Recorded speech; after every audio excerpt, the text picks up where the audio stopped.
News! Okay, and now it's time for our weekend recap. Matchroom versus Queensbury, 5 versus 5. What was honestly one of the most solid cards, top to bottom. Every single fight was entertaining. Every single fight delivered. We're going to kick it off with what was the light heavyweight contest between what was the experienced Craig Spider Richards and Willie Hutchinson. Prediction that I got wrong. I thought that Craig's experience might make a difference, and it didn't. Craig Spider Richards, who's been accused in the past of staying in first gear, just not doing enough. That was the case yesterday. Not hard to surmise what happened here, and it was a fight that really wasn't hard to score. Willie Hutchinson swept most of the early and middle rounds, outmaneuvering, out-hustling, and out-muscling Craig Spider Richards, who was always a step behind, just always a step behind. Willie was beating him to the punch, being better, and being busier, throwing combinations, just putting punches together. He outworked Craig, who was at a severe deficit most of the fight. His area of opportunity didn't really show up until the 11th round, when Willie finally kind of gassed out the pace and just doing all the work. He got tired, and that was Craig's opportunity to finally lay into this guy now that he slowed down and get him out of there. And he almost did, but for some reason, Craig's out of gas. Craig, who hasn't been doing a hell of a lot for most of the fight, was exhausted in the 11th round as well. Craig's best round in the entire fight was the 11th round, and it seems that was only because Willie had slowed down. In the end, Willie survived the onslaught in the 11th and found a second win in the 12th, sensing that the finish line was near, and he amassed a considerable lead. He won the 12th. And what wasn't a difficult fight to score. Very impressive from Willie Hutchinson. He made a statement, he made a splash, and I look forward to seeing more of him. Craig gave the fight away. There's no other way to put it. That wasn't competitive. For a more competitive bout, we turn to Raymond Ford versus Nick Ball. Raymond Ford, then champion, versus Nick Ball, the challenger. Tougher fight to score, this one. So as we all know, Nick Ball's a pressure guy. He's a pressure fighter, likes to crowd the pocket, throw punches and bunches, outmuscle the other guy. And that's how he got started in this fight. Just staying in character, being busy, being who he usually is. And at the start, I figured he was amassing a considerable lead, because even though he's not always getting in with his punches, he's not always getting in with his combinations, he's still busier. Raymond would tuck himself behind that high guard, catching most of Nick's punches on the arms and gloves, then counter to the body, consistently going to the body. And I figured that those punches may seem clean and clear to us who are watching the fight at home, because we have several different vantage points. Whereas ringside, to the judges, and judges just historically, they don't really reward you for body punches. It was a quality over quantity kind of argument for me, understanding that the judges ringside may not award Ray Savage rounds for his clean, clear, crisp body punches, that they may favor the activity of Nick Ball over Raymond Ford's body punching. Because it's more consistent. Even if Nick is not always getting through with his punches, he's throwing 4 and 5 and 6 punch combinations, while Raymond Ford is doing little more than staying tucked behind his guard. And if that happens often enough in a round, and that happens often enough in a fight, it just gives you the impression that Nick Ball is the ring general. That's how he looked. Physically strong, consistently backing off Raymond Ford, at times tossing him around. Even though he's the smaller fighter. Don't know if he's had any judo training, but what's consistent with Nick Ball is he does know how to use his lower center of gravity for leverage to physically overpower what are more statuesque fighters like Ray Vargas and Raymond Savage. So the first half of the fight was mostly Nick Ball's. The second half of the fight was mostly Raymond Ford's. This is where he's doing damage, landing with authority. This is where he busted up Nick Ball's nose. This is where he visibly buckled him with clean, hard shots upstairs. This is where Raymond Ford did his best work. Look, for me, I had Raymond winning the fight 7-5. 7 rounds to 5. But it's entirely possible that he gave up too many of the early rounds. Too many of the rounds in the first half, which more or less goes back to what I said, that at the start, even though Raymond's work was a lot neater and tidier, Nick was just busier, consistently busier than Raymond, to where if you're letting a guy get off 5 or 6 punches while you're tucked behind that high guard, even if the punches aren't getting in, it still gives the judges the impression that you're getting outworked. It's bad optics. It's not a good idea to let a guy get off that often. Let him get off that much, even if the punches aren't getting in. It just looks like you're surviving. It's bad optics. So even though I had it 7-5, in favor of Raymond Ford. I could see somebody scoring it the other way because he started this fight off at a severe deficit. Round after round, Nick was just busier and more aggressive and backing him off. It was a fantastic fight,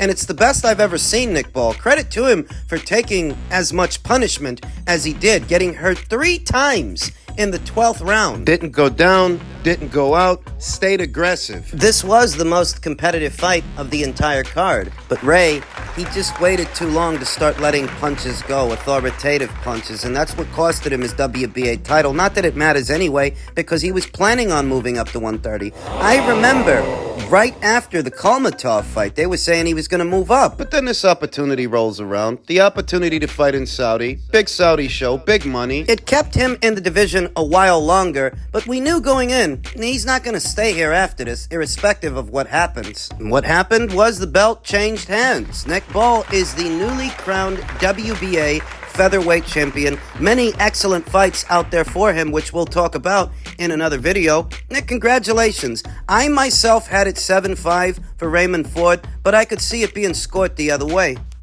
We then come to the middleweight contest, what was a WBC final eliminator to crown Carlos Adamez's new mandatory challenger, Hamza Sheeraz versus Ammo Williams. Now, this is one prediction that I got right. This is one prediction that stuck, that between Hamza Sheeraz's generous physical dimensions for a middleweight, that he's so tall, so long, and so strong, and that Ammo's not really fundamentally sound. This is the kind of guy he gets peppered with shots on the way in.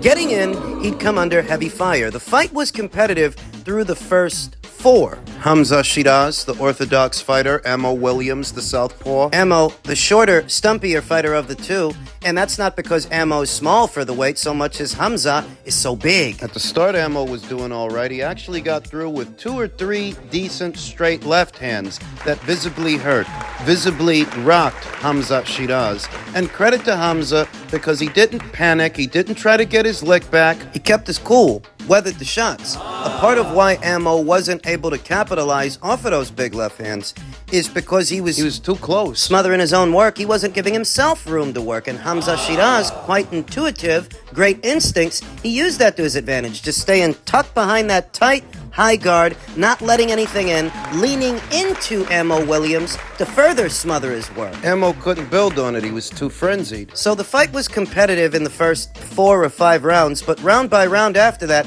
you could see it slipping away from Ammo Williams. He's eating too many jabs, too many right hands. It's too hard to get close to Hamza. Which is why I picked Hamza to win. That's what I figured would happen. The height differential's too dramatic. Ammo Williams is too upright and too reliant on his athleticism as opposed to fundamentals, boxing fundamentals, tucking your chin, coming into the slight crouch, bending at the waist and knees, moving side to side like a metronome. He doesn't do that. He's trying for big punches and paying for it. On the way in, he's there for the jab, he's there for the straight, he's there for the taller, longer fighter to pick him off long range. Fight really starts getting away from him after 5 rounds, 6, 7, 8 rounds. Hamza made an adjustment. After that early scare and those hard straight left hands from Ammo, you saw Hamza do a better job of protecting himself against that left hand, keeping that right hand taped to the side of his face. You don't need to get hit no more like that. And he didn't. He showed great powers of recovery, great instincts, showed that he was adaptable. Standout performance from Hamza Sheeraz. It left a lasting impression. He drops Ammo Williams hard in the 10th round, and you can see what's about to happen. Ammo survives it, and Sheeraz finishes him off in the 11th. It was a very strong showing. I mean, Frank Warren really has a star on his hands here. It was a standout performance. He's on the cusp of becoming a world champion, given his physical dimensions. If he can, there are distinct possibilities for Hamza to make a splash, a big one, at middleweight, at super middleweight. Even light heavy, because he's got such a big frame, though. I don't want to get ahead of myself thinking about the distant future. As it pertains to the more immediate future, the middleweight division for a long time now has badly needed a shot in the arm. New blood, new faces, fresh ones. Been dead as a doorknob for years. Hamza Sheeraz, to a lesser extent Ammo Williams, who suffered his first defeat yesterday. That's hardly the end of the world. He can rebound. He can come again. It's one of the best middleweight fights I've seen in a while. Congratulations to Hamza for collecting the unbeaten scalp of Ammo Williams and effectively lining himself up for a world title fight. An opportunity I've no doubts he's going to get. We then come to what was the co-main event to the main event. And really just everything you want a co-main event to be, because this thing delivered. Hrgovic versus Dubois for what was the IBF interim title. A fight that harkened back to that 90s heavyweight era, that 90s heavyweight boxing, to where guys used to go balls to the wall. They fought with a lot more intensity and a lot more bad intentions. That's how these two were fighting from the opening round to the 8th, where the fight was stopped on cuts. And this wasn't a tactical fight or a technical fight. It was right hand city from the opening bell. Hrgovic's getting in with a lot of right hands, but then again, so is Daniel. Daniel's taking the punches well. Hrgovic, mostly. He's holding up all right, at least at the start. This was a prediction I got wrong. I decided to go with Philippe on the premise that Daniel gets hit too much, that even though he's coming off a decent-looking win over Jarrell Miller, the kid still doesn't move his head. He's going to be there for the jab. He's going to be there for the straight. And he was. Philippe Hrgovic consistently got in with jab, right-hand combinations, but they didn't slow Daniel Dubois down. They didn't keep him off. He kept barreling forward, trying for right hands of his own and landing them. And I think it's the pace of the match, the intensity, that finally wore down Philippe Hrgovic. He'd never been in a fight like this. Suffers a really bad cut to his right eye, then another bad cut on his left. These cuts are in the worst possible place for a fighter. In the midst of a fight, they're right on the eyelid. That allows the blood to seep into the eye and hinder the fighter's vision, as well as Philippe Hrgovic's output slowing down. The pace got to him because he'd never been in a fight like this. And perhaps it wasn't a good idea to poke the bear in the build-up. Perhaps it wasn't a good idea for Philippe to try so hard to get under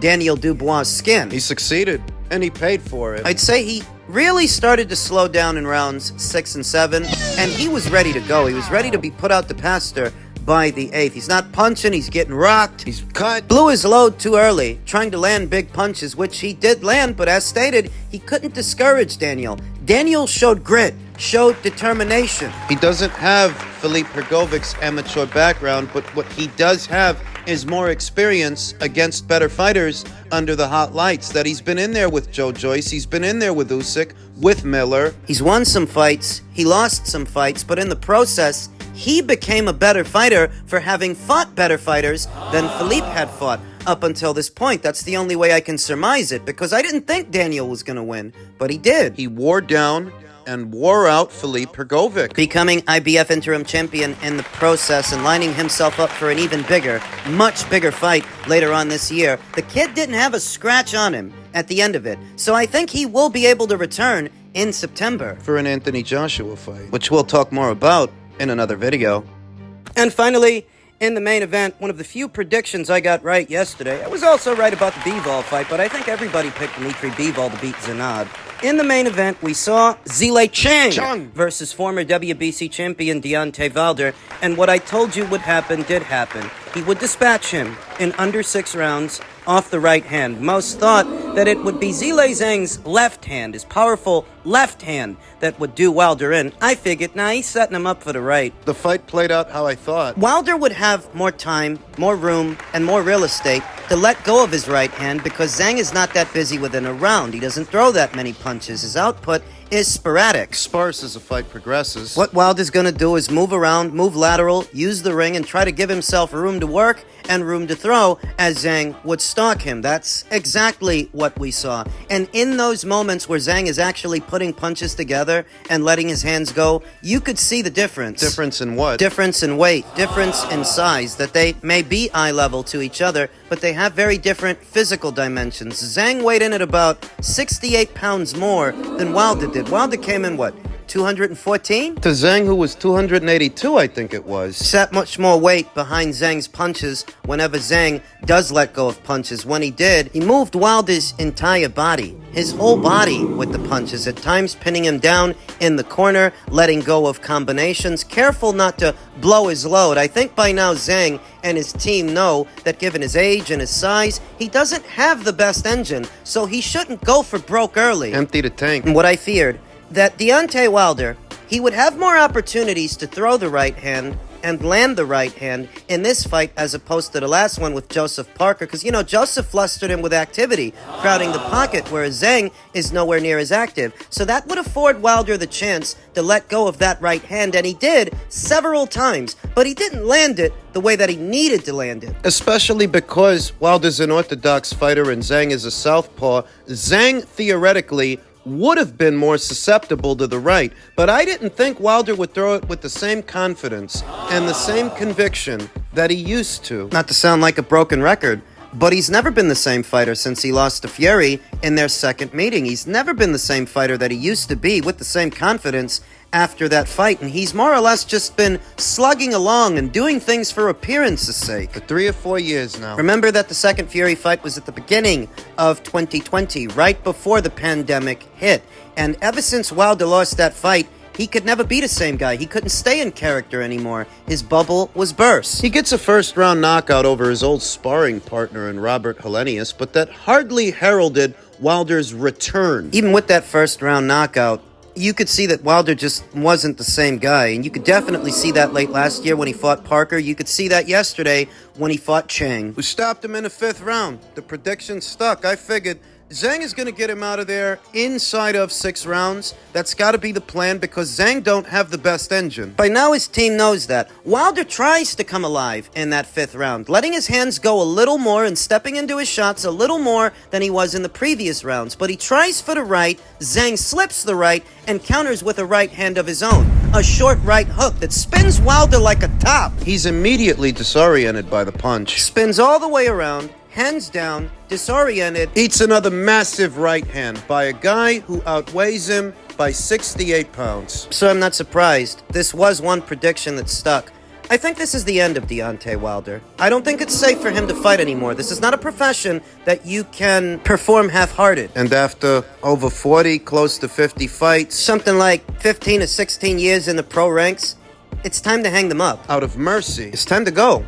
Out of mercy, it's time for Wilder to do something else because it's not going to get better. It's only going to get worse. If he doesn't want to keep getting knocked out, if he doesn't want to keep getting ragdolled, he said it before the fight. If he loses this thing, he may retire. he should.